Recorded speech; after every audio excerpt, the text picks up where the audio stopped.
astrologia. E eu acho que o Lenormand também foi. Começou por acaso. Eu tinha uma amiga que gostava muito do Lenormand e aprendeu numa tradição religiosa, né, na Umbanda. E ela falava da relação com as cartas que é parecido com o que a carta fala.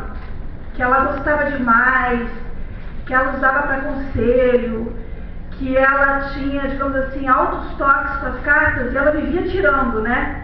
Então ela falava assim pra mim: olha, de vez em quando a gente consegue descobrir se tem uma situação nociva e a gente não está percebendo, né? Ela citou a carta da cobra. Ela falou assim: às vezes você vai ter um amigo que é uma raposa e você não sabe. E eu sou muito curiosa, né? Eu fiquei assim, gente, que negócio é esse? Eu fiquei assim, muito curiosa.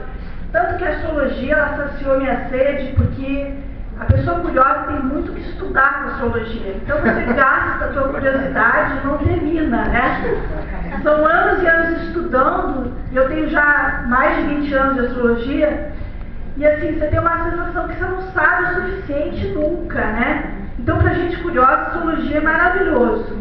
Aí ela me falou isso, e eu fiquei assim, gente, que negócio é esse que vai me dar esses detalhes, né? Porque eu fiquei assim, o Alex falou desse lado fofoqueiro, né? Eu tinha conhecimento do tarô, mas pra mim, assim, eu não me aprofundei, mas pra mim é um pouco mais formal, a carta da justiça, entendeu? A temperança, não tinha uma cobra ali, entendeu? Eu ficava pensando assim, mas como é que eu vou descobrir uma situação dessas? Eu não tinha as ferramentas. Os arcanos menores combinados com os maiores podem te dar isso, essas nuances, né? Mas eu fiquei muito curiosa. Aí ela começou a me ensinar dentro da tradição religiosa, mas eu não pude aprender, ou seja, não deu para dar continuidade. Ela tinha outras prioridades, precisava estudar. Aí, como eu fui autodidata de astrologia, eu comprei um livrinho de baralho Lenormand, achando que eu ia aprender. Pensei assim, bom, eu aprendi astrologia sozinha, vou aprender o baralho também. Comecei a ler os livros e não entendia nada. Eu pensava, gente, o símbolo é tão simples, é uma casa, é um cão, por que eu não estou conseguindo, né? Porque, vamos dizer assim, os livros, eu não posso falar profundamente, mas assim, eu acho que eles ainda não vai sair no que o Alex vai escrever, entendeu? Vamos resumir assim, tá? Pelo menos os poucos que eu conheço, não estou falando profundamente. Mas eu não consegui chegar ao entendimento, eu não consegui pegar, vamos dizer assim, aquela essência que eu acho que você tem que pegar. Você achou muito superficiais? Isso. Eu achei um pouco eu achei confuso. Confuso, isso. Confuso, principalmente que misturava às vezes informação 5 de paus com não sei o quê. A questão do nada que a gente falou ainda há pouco. Exatamente. Eu tinha uma hora que vi uma interpretação, vamos dizer assim, de um jeito para aquela carta, depois mudava com essa outra informação, eu já não sabia o que seguir. E não casavam as informações, né? Não casavam. O sinal de espadas era uma coisa, a âncora era outra, e você não consegue conciliar essas informações, né? Exatamente. Aí eu ficava assim, tá, mas isso aqui, afinal é o quê? Serve pra quê essa âncora, né? Aí eu pensei, não, eu vou ter que aprender isso com alguém. Aí eu vi num site de um curso, eu vi uma possibilidade de aprender isso com uma pessoa, acho que seriam 2 dias de curso. E aí eu pensei assim, será que eu vou fazer ou não? Eu pensei, eu vou tirar uma cartinha desse baralho cigano, uma só, para descobrir se eu faço ou não. Pelo menos uma carta eu vou ter que essa cartinha amiga, você lembra dessa pra onde tem que ir. Exatamente. Aí eu tirei assim, o rato. A gente não precisa entender nadinha de Lenormand para saber que o rato não é uma coisa muito boa. Pois é, aí eu olhei isso e pensei que pena, queria tanto, né? Mas não vou. Não vou, porque tá ali o rato, tá muito claro, não dá pra eu dar uma enganadinha, né? Porque às vezes a gente quer dar uma enganadinha, assim, pela vontade, né? Não, mas o que é, né? Olha aí, ó. Mostra, mãe. Pois é, aí eu fiquei pensando, então tá bom, fica quieta, vai esperar, tem algum motivo pra você não ir. Aí passou, sei lá, acho que uns 2 meses, o Alex me convidou para um workshop, né? E aí eu comecei a entender por que saiu o rato para aquela experiência. talvez a pessoa fosse me ensinar bem, eu não sei, mas não teria sido tão rico quanto foi aprender com ele, né? Porque ele mesmo se declarou aqui apaixonado pelo Lenormand, foi num contexto de grupo, isso trouxe amizades, isso trouxe contatos, isso trouxe um desdobramento. Eu tenho certeza que um workshop com uma pessoa só, num dia, não ia ter a mesma riqueza. Então ia ser o rato, de qualquer maneira, né? Bom, aí, o que eu achei interessante no Lenormand? A simplicidade dos símbolos. Eu acho até que é um descanso até para a astrologia, que a astrologia é muito complexa.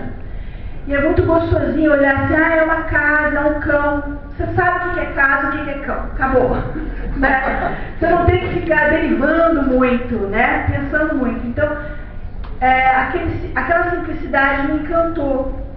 Só que ao longo do tempo, fui percebendo que mesmo de um símbolo muito simples, você pode tirar significados muito profundos.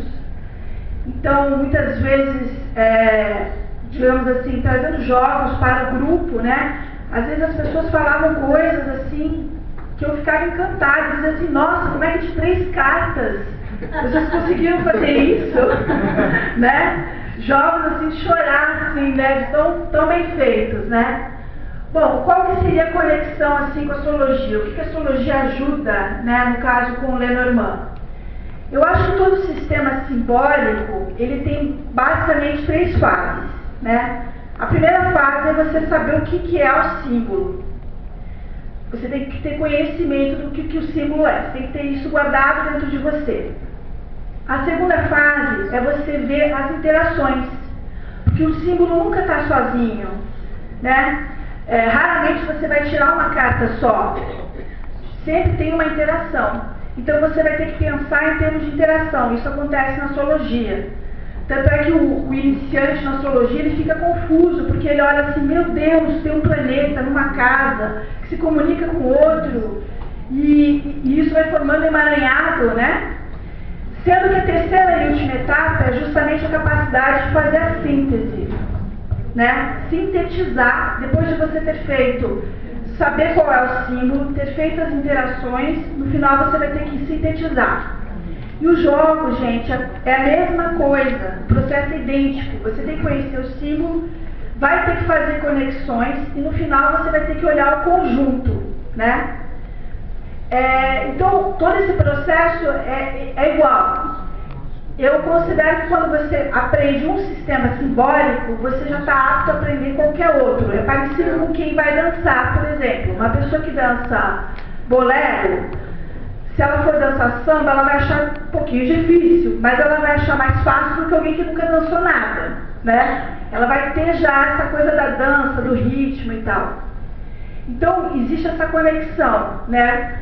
E uma outra coisa que eu acho essencial, assim, para a gente trabalhar com símbolo, é entender que os 2 hemisférios do cérebro estão trabalhando, né? Um é o lógico, o racional, e o outro é intuitivo, porque eu acho que fica difícil você fazer a síntese sem ter o lado intuitivo.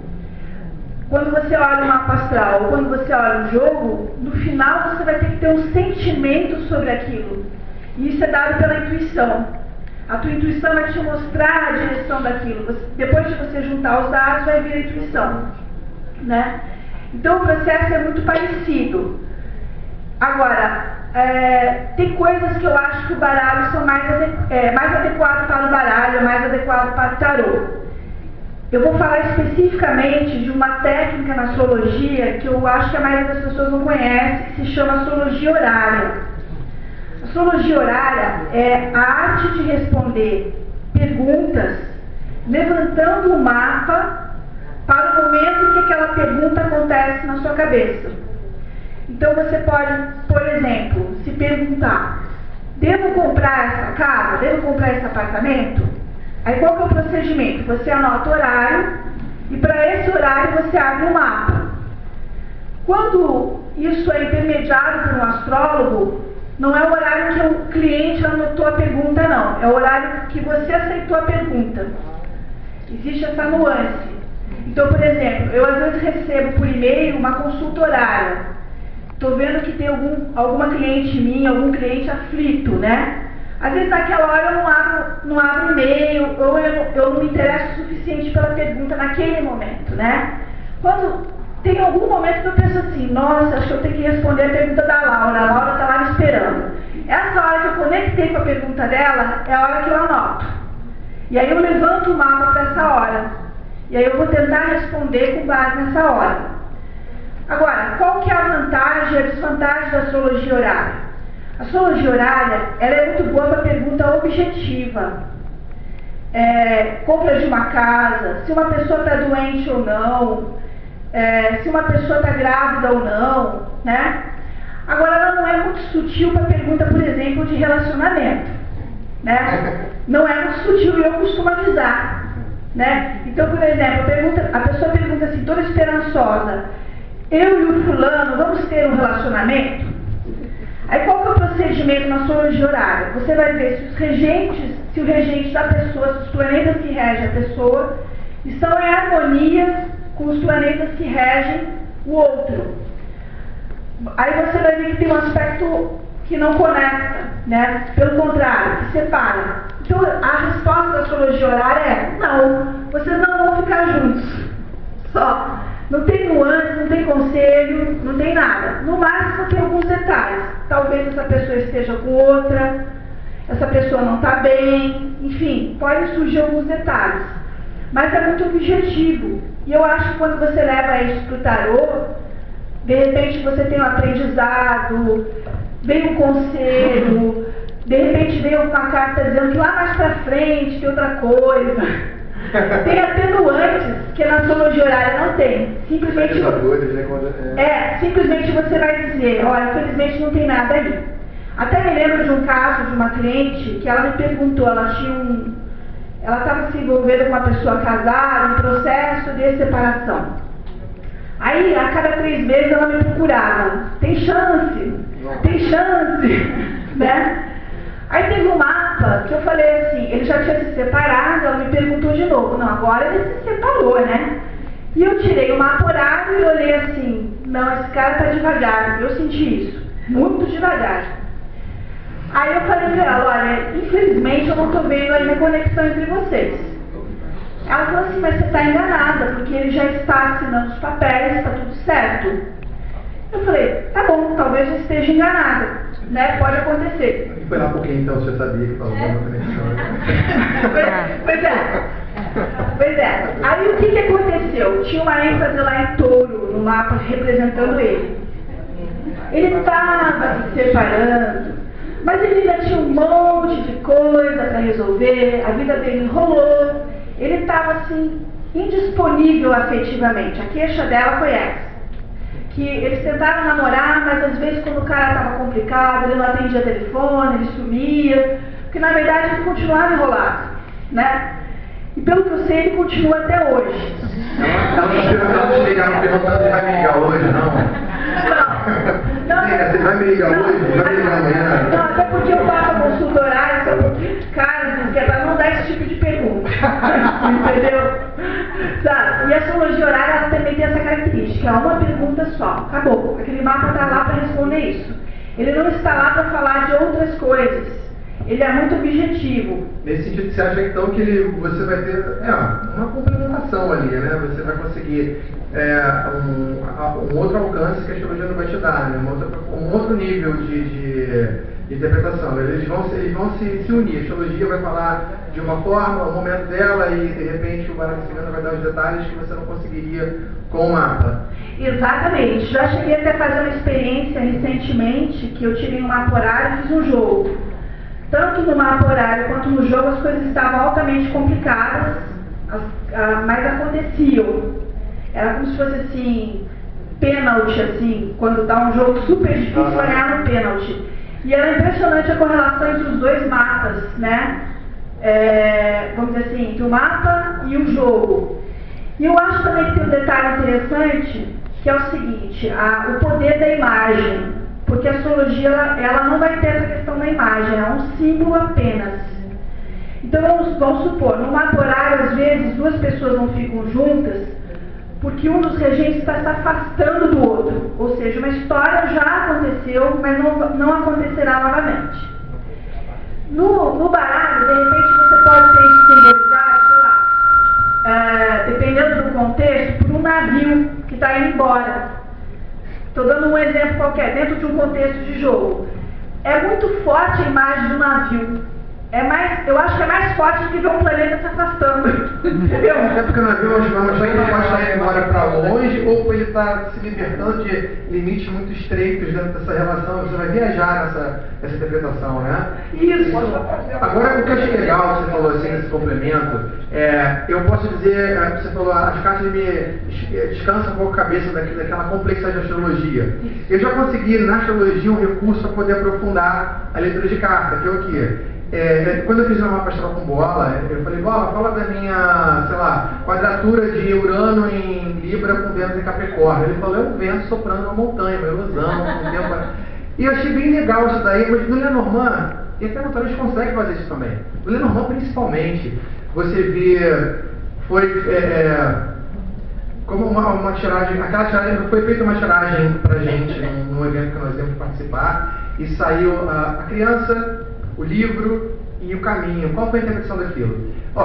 O livro é conhecimento, vamos dizer assim, a criança, uma criança, está aprendendo. Tem uma conexão aí. Aí a questão de você conseguir fazer o quê? Criar, ter visão para entender como os símbolos se conectam, né? A criança precisa aprender, o livro quer ensinar. Só que o livro está num nível muito superior ao que a criança pode aprender. Né? Então, era uma combinação de iniciação. Tinha um iniciado que estava recebendo conhecimento e os caminhos que ia para a rua, como se fosse. Como é que nós alegorizamos aquela leitura? Um menininho que está, é a primeira vez que ele vai sair de casa para ir na esquina comprar pão, e a mãe está falando que tem que atravessar a rua, passar por aquilo. Ela fala, mas ele não consegue ter a dimensão daquilo, que ele nunca foi para lá. Então ele abre o portão, olha para a rua e fala assim, eu vou na padaria, e é dois quarteirões de casa. Ele vai lá, compra e volta. Quer dizer, traduzindo essa sequência, nessa imagem, a gente conseguiu entender a profundidade daquilo que estava acontecendo, do que ia fazer. E realmente foi muito parecido com isso.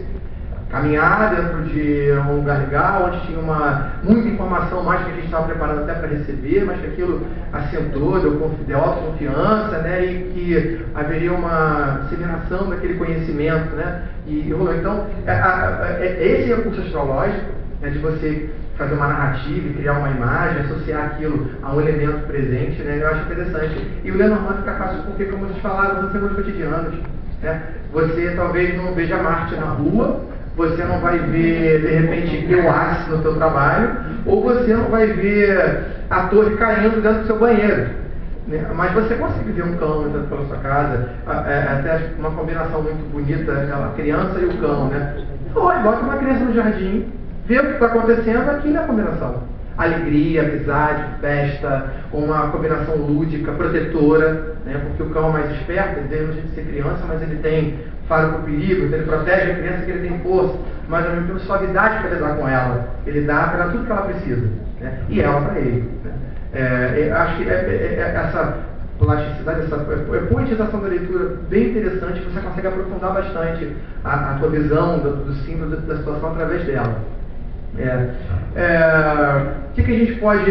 Kátia, você lida com a astrologia? Já associou a astrologia dentro do seu trabalho alguma vez? Se sim, como é que é esse trabalho? Como é que foi esse processo? Eu acho muito interessante porque a astrologia é a mesma raiz de povo do Oriente, né? Que ali tem um trabalho, numerologia, astrologia, runas, enfim, cristais, é essa gama de conhecimento que o povo do Oriente trabalha e se manifesta.